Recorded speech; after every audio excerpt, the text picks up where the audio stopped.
ಇವತ್ತು north division DCP ಮತ್ತು ಅವ್ರದ್ದು ಎಲ್ಲ ಆಫೀಸರ್ಸ್ ಆ್ಯಂಡ್ ಮೆನ್ ತುಂಬ ಒಳ್ಳೆಯ ಕೆಲಸ ಮಾಡಿ ಎಂಟೈರ್ ನಾರ್ತ್ ಡಿವಿಷನಲ್ಲಿ ನಮ್ಮ ವೆಸ್ಟ್ ಝೋನ್ದು ಜಾಯಿಂಟ್ ಕಮಿಷನರ್ ನೇತೃತ್ವದಲ್ಲಿ ಸಾಕಷ್ಟು ಪ್ರಾಪರ್ಟಿ ಅದರಲ್ಲಿ gold, silver items, diamond, vehicles, 2 wheelers ಮತ್ತು 3 ವೀಲರ್ಸ್ ಜೊತೆಗೆ ಕೆಲವು cash items, laptops, mobile phones ಸುಮಾರು ಐಟಮ್ಸ್ ಇದೆ. ಎಲ್ಲ ಟೋಟಲ್ ಅಂದಾಜು 1,76,00,000 ವ್ಯಾಲ್ಯೂದು ರಿಟರ್ನ್ ನಾವು ಮಾಡ್ತಾಯಿದ್ದೀವಿ.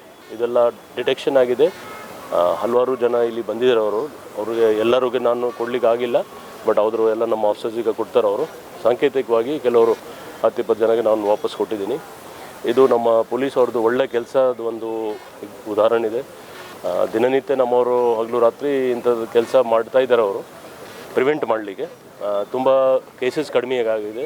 ಆದರೆ ಯಾವುದು ಕೇಸಸ್ ಆಗ್ತಾಯಿದೆ ಅದನ್ನು ನಾವು ಬಿಡೋದಿಲ್ಲ, ಪತ್ತೆ ಮಾಡ್ತೀವಿ ಅಂತ ಅದು ಉದ್ದೇಶದಿಂದ ಜನಕ್ಕೆ ಒಂದು ಕಾನ್ಫಿಡೆನ್ಸ್ ಮಾಡಲಿ ಆ ನಿಟ್ಟಿನಲ್ಲಿ ಇದು ಪ್ರೋಗ್ರಾಮ್ ನಮ್ಮ DCP ಅವರು ಇಟ್ಕೊಂಡಿದ್ದಾರೆ. ಟೋಟಲ್ ಎಷ್ಟು ಜನ ಅಕ್ಯೂಸ್ಗಳು ಅರೆಸ್ಟ್ ಆಗಿದೆ? ಅಕ್ಯೂಸ್ದು ಬೇರೆ ಬೇರೆ ಹಲವಾರು ಕೇಸಸ್ ಇದೆ. ಎಲ್ಲ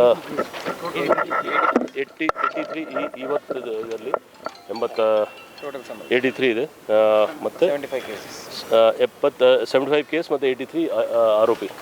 ಸರ್, ಇದರಲ್ಲಿ ಹೆಚ್ಚಾಗಿ HPTಗಳು ಜಾಸ್ತಿ ಆಗಿದೆ ಮತ್ತು ಬೈಕ್ ಥೆಫ್ಟ್ಗಳು. ಬೈಕ್ ಥೆಫ್ಟ್ ನಿಜವಾದ ಒಂದು, ಯಾಕೆಂದರೆ ವೆಹಿಕಲ್ ಸಂಖ್ಯೆ ಜಾಸ್ತಿ ಇದೆ ಇಲ್ಲಿ. ಆದರೂ ಕೆಲವರು ಈಗ ಜಸ್ಟ್ ನಾನು ಮಾತಾಡುವಾಗಲೇ ಗೊತ್ತಾಯಿತು, ಕೆಲವರು ಲಾಕೇ ಮಾಡಿಲ್ಲ, ಕೆಲವು ಹಾಗೆ ಮನೆ ಮುಂದೆ ಇಟ್ಕೊಂಡಿದ್ರು. ಸ್ವಲ್ಪ ಅವರು ಕೂಡ ಕೇರ್ಫುಲ್ಲಾಗಿ ಇಟ್ಕೊಳ್ಬೇಕು. ಮತ್ತು ನಾವು ಕೂಡ ನಮ್ಮ CCTVದು ಏರಿಯಾಸ್ ಜಾಸ್ತಿ ಮಾಡ್ತಾಯಿದ್ದೀವಿ. ಕೆಲವು ಕಡೆ ಚೈನ್ ಸ್ನ್ಯಾಚಿಂಗ್ ಆಗಿದೆ, ಆ ಏರಿಯಾದಲ್ಲಿ ಕೂಡ CCTV ಅಳವಡಿಸ್ತೀವಿ. ಸೊ ಮಾಡಿದರೆ ಖಂಡಿತ ಇದು ಕಂಟ್ರೋಲ್ ಮಾಡಲಿಕ್ಕೆ ಆಗುತ್ತೆ ಮುಂದಿನ ದಿವಸದಲ್ಲಿ.